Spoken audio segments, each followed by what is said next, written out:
Hi friends, welcome to my channel. അപ്പോൾ എൻ്റെ channel subscribe ചെയ്യാത്തവരൊക്കെ subscribe ചെയ്യാം കേട്ടോ. അപ്പോൾ ഇന്ന് ഞാൻ വന്നിട്ടുള്ളത് മലയാളം സീസൺ 7 ബിഗ് ബോസ് 45ൻ്റെ റിവ്യൂ ആയിട്ടാണ്. അപ്പോൾ നമ്മൾ ഇന്നലെ കണ്ടു നമ്മുടെ വീട്ടിനകത്ത് ബി ഹോട്ടൽ വീട്ടിനകത്ത് ഒരു 2 ഗസ്റ്റ് വന്നിരുന്നു, ശോഭയും അതേപോലെ തന്നെ ഷിയാസും. അപ്പോൾ അവർ രണ്ടുപേരുടെയും ചെക്കൗട്ടായിരുന്നു ഇന്നലെ.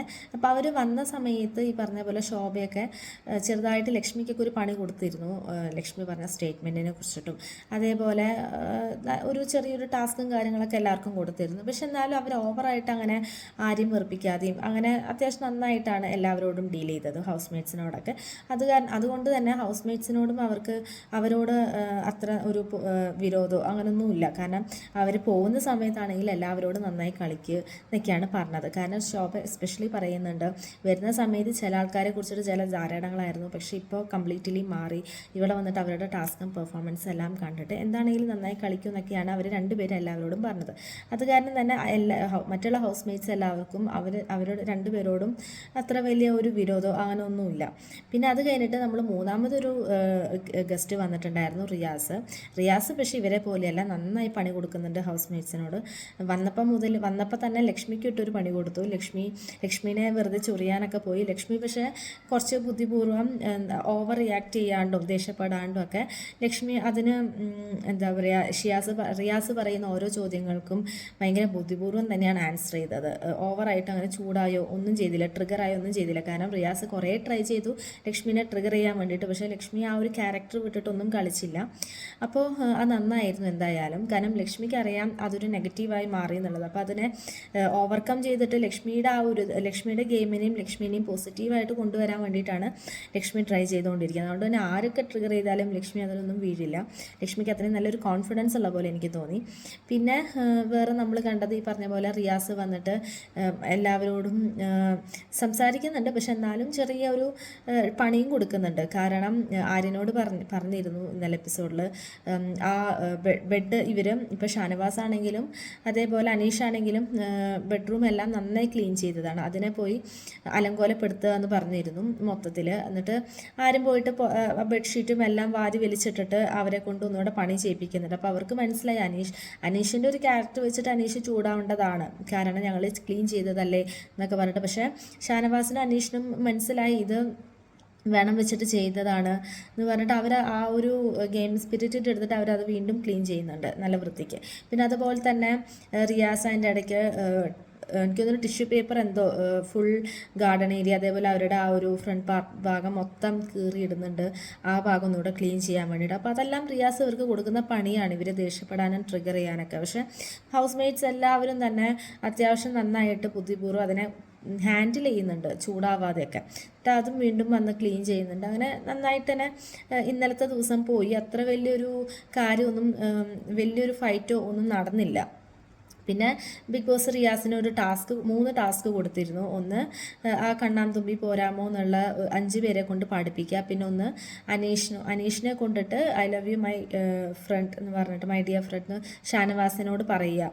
അതും പിന്നെ അതേപോലെ ജിസയിലും ആര്യനും പിന്നെ അനുമോൾ, ഇവർ 3 പേരെയും സ്റ്റോർ റൂമിൻ്റെ അടുത്തുള്ള ക്യാമറയിൽ നിർത്തി ഫോട്ടോയ്ക്ക് പോസ് ചെയ്യുന്ന പോലെ അങ്ങനെ 3 ടാസ്ക്കാണ് കൊടുത്തത്.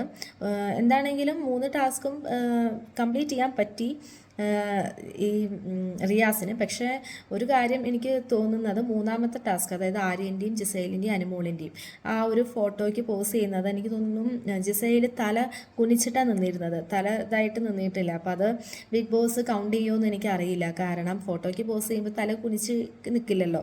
അപ്പോൾ അത് എനിക്ക് ജിസൈൽ വേണം വെച്ച് ചെയ്ത പോലെ എനിക്ക് തോന്നി ഫോട്ടോയ്ക്ക് പോസ് ചെയ്യാത്തത്. അപ്പോൾ അത് may be Bigg Boss count ചെയ്തില്ലെങ്കിൽ ആ ടാസ്ക് ഫെയിലാവും. എന്താണെങ്കിലും റിയാസിന് പ്രത്യേകിച്ചൊരു ഫെയിലായാലും പാസ്സായാലും റിയാസിനെ സംബന്ധിച്ചൊന്നുമില്ല. കാരണം ഹൗസ് മേറ്റ്സിന് കിട്ടുന്ന പണിയാണ്. കാരണം ബിഗ് ബോസ് പറയുന്നുണ്ട് അത് അവർക്കുള്ള പണിപ്പൂര ടാസ്കിലോട്ട് ഉള്ള ഒരു ഇതാണ്. ഇവരത് കംപ്ലീറ്റ് ചെയ്ത് കഴിഞ്ഞാൽ അവർക്ക് ബെനിഫിറ്റ് ഉണ്ടാവും, ഇവർ കംപ്ലീറ്റ് ചെയ്തില്ലെങ്കിൽ അത് അവർക്ക് തന്നെയാണ് പണി എന്ന് പറയുന്നുണ്ട്. അതെനിക്ക് തോന്നുന്നു ചാനൽ ടെലികാസ്റ്റ് ചെയ്യുമ്പോൾ കാണിച്ചിട്ടില്ല, പക്ഷേ ലൈവിൽ ആ ഒരു സ്റ്റേറ്റ്മെൻറ്റ് ബിഗ് ബോസ് പറയുന്നുണ്ട്.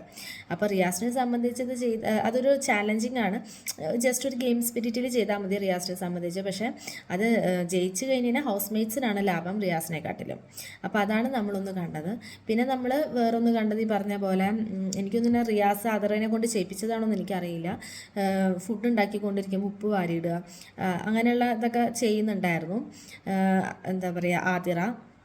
അപ്പോൾ അതൊന്നും അത്ര നല്ല ഒരു പണിയായിട്ട് എനിക്ക് തോന്നിയില്ല. എന്നിട്ട് ഒനിയിൽ എന്താ പറയുക ദേഷ്യപ്പെടുന്നുണ്ടായിരുന്നു, ഫുഡ് ഉണ്ടാക്കിക്കൊണ്ടിരിക്കുകയല്ല. കാരണം ഇത്രയും പേർക്ക് ഉണ്ടാക്കുന്ന ഫുഡാണ്. ഒന്നാമത്തെ കാര്യം അവിടെ പ്രൊവിഷൻസും മറ്റുള്ള സാധനങ്ങളും വളരെ കുറവാണ്. അപ്പോൾ ഉള്ളത് നമ്മൾ മാക്സിമം നന്നായിട്ട് ഉപയോഗിക്കുക എന്നല്ലാണ്ട് ആ സമയത്ത് ഇപ്പോൾ ഇൻ കേസ് ഇപ്പോൾ ആതിരയ്ക്ക് കൊടുത്ത ടാസ്ക് ആണെങ്കിൽ പോലും ആതിര അത് ചെയ്യാതിരിക്കണമായിരുന്നു. കാരണം ഇപ്പോൾ ഗസ്റ്റ് എന്തും പറഞ്ഞു വിചാരിച്ചിട്ട് അത് ചെയ്യേണ്ട ഒരു ആവശ്യമില്ലല്ലോ. ഞാനത് കേട്ടില്ല. ഇനിയിപ്പോൾ ആതിരയ്ക്ക് റിയാസ് കൊടുത്ത ടാസ്ക് ആണോ അല്ലയോ എന്ന്. എന്തായാലും ആതിര അത് ചെയ്തത് മോശമാണ്. ഫുഡ് ഉണ്ടാക്കിക്കൊണ്ടിരിക്കുമ്പോൾ ഉപ്പ് വാരിയിടുക, എന്നിട്ട് ഒനിയിൽ അവിടുന്ന് ദേഷ്യപ്പെട്ട് പോകുന്നുണ്ടായിരുന്നു. കാരണം എനിക്ക് തോന്നുന്നു മിക്കവാറും ലാലേട്ടൻ ഈ എപ്പിസോഡിൽ വന്നിട്ട് അതിനെക്കുറിച്ചിട്ട് എന്തായാലും ഡിസ്കസ് ചെയ്യും. കാരണം ഫുഡിനെ നമ്മൾ റെസ്പെക്റ്റ് ചെയ്യണം. അതിൽ എന്ത് ടാസ്കിൻ്റെ പേരിലാണെങ്കിലും ഇങ്ങനെ ഇടുക എന്നുള്ളത് വളരെ മോശമായിട്ടുള്ളൊരു കാര്യമാണ്. പിന്നെ കോയിൻസ് ഡിസ്ട്രിബ്യൂട്ട് ചെയ്യുന്ന സമയത്ത് ഈ പറഞ്ഞ പോലെ ചെറിയൊരു ഇഷ്യൂ ഉണ്ടായിരുന്നു. എല്ലാവർക്കും കോയിൻസ് കൊടുത്തപ്പോൾ. കാരണം ഇപ്പോൾ കിച്ചൺ ടീമിലാണെങ്കിലും 3 പേര് നന്നായിട്ട് തന്നെ ചെയ്യുന്നുണ്ട്, പക്ഷെ ഒരാളെ മാത്രം കോയിൻ കൊടുത്ത് ഒതുക്കി. ഇപ്പോൾ ബിന്നി ആണെങ്കിലും അതേപോലെ തന്നെ ജിഷിനാണെങ്കിലും ജിഷിനും ഒനിയിൽ നന്നായി ചെയ്യുന്നുണ്ട്. ബിന്നിയുടെ കാര്യം എനിക്കറിയില്ല, പക്ഷെ എന്നാലും 3 പേർക്കും കൂടി ഒരു കോയിൻ പറഞ്ഞ് ഒതുക്കി. അതേപോലെ ഒനിയിൽ നന്നായി ചെയ്യുന്നതാണ്. ആ ഒനിയിലിന് കോയിൻ കൊടുത്തിട്ട് പിന്നെ കൊടുത്ത കോയിൻ തിരിച്ച് വാങ്ങുക എന്നുള്ളത് ഭയങ്കര മോശമായിട്ടുള്ള കാര്യമാണ്. എന്നിട്ട് അത് അനുമോൾക്ക് പിന്നെ അതിന് ശേഷം കൊടുത്തു. എന്നിട്ട് എല്ലാവരും പറയുന്നുണ്ട്, കാരണം അനുമോൾ ഒന്നും ചെയ്തിട്ടില്ല ആ ദിവസം, അനുമോൾക്ക് സുഖമില്ല പറഞ്ഞിട്ടിരിക്കുകയായിരുന്നു. എന്നിട്ട് പോലും അനുമോൾക്ക് കൊടുത്തു. അത് എനിക്ക് ഫേവറിസം ചെയ്ത പോലെ തോന്നി. കാരണം ആതിരയുടെ ഫ്രണ്ടാണ് അനുമോൾ. ആ ഒരു ബേസിൽ കൊടുത്തതാവാം എന്ന് എനിക്ക് പേഴ്സണലി ഫീൽ ചെയ്യുന്നുണ്ട്. കാരണം അനുമോളെക്കാളിലും നന്നായി ചെയ്യുന്ന വേറെ ആൾക്കാർ ആ വീട്ടിലുണ്ട്. ഇപ്പോൾ ഇപ്പോൾ ഇവർ പറയുന്നുണ്ട്, റന ഫാത്തിമ ആണെങ്കിലും എനിക്ക് തോന്നുന്നു അക്ബർ ആണെങ്കിലും അവർ രണ്ടുപേരും അതിനകത്ത് പറയുന്നുണ്ട്, ഞങ്ങളെന്താ ഒന്നും ചെയ്തിട്ട് ഞങ്ങൾക്ക് എന്താ തരാത്തെ. അതേപോലെ ബാത്റൂം ടീം ഇപ്പോൾ അഭിലാഷാണെങ്കിലും നൂറിയാണെങ്കിലും നന്നായി ചെയ്യുന്നുണ്ട്. എന്നിട്ട് അഭിലാഷ് പറയുന്നുണ്ട്, വേറൊരാൾക്ക് കൊടുത്ത കോയിൻ എനിക്ക് തന്നു, അത് എനിക്ക് അക്സെപ്റ്റ് ചെയ്യാൻ പറ്റില്ല. അത് ശരിയാണ്. കാരണം എത്രയാണെങ്കിലും അയാളുടെ പെർഫോമൻസിൽ ആദ്യം കൊടുത്ത് വാങ്ങുന്നത് വെച്ച് കഴിഞ്ഞാൽ ഭയങ്കര മോശമായിട്ടുള്ളൊരു കാര്യമാണ്. അപ്പോൾ ഇതൊക്കെയാണ് കോയിൻ ഡിസ്ട്രിബ്യൂഷനിൽ ചെറിയൊരു ഇഷ്യൂ നമ്മൾ ഇന്നലെ കണ്ടത്. അപ്പോൾ ഇതൊക്കെയാണ് മെയിനായിട്ട് നമ്മൾ ഇന്നലെ കണ്ടത്. അപ്പോൾ ഇന്നത്തെ എപ്പിസോഡിൻ്റെ റിവ്യൂ ആയിട്ട് ഞാൻ നാളെ വരാം. അപ്പോൾ നമ്മുടെ ചാനൽ സബ്സ്ക്രൈബ് ചെയ്തവരൊക്കെ സബ്സ്ക്രൈബ് ചെയ്യാം കേട്ടോ. അപ്പോൾ ഇത്രയേ ഉള്ളൂ. ബൈ.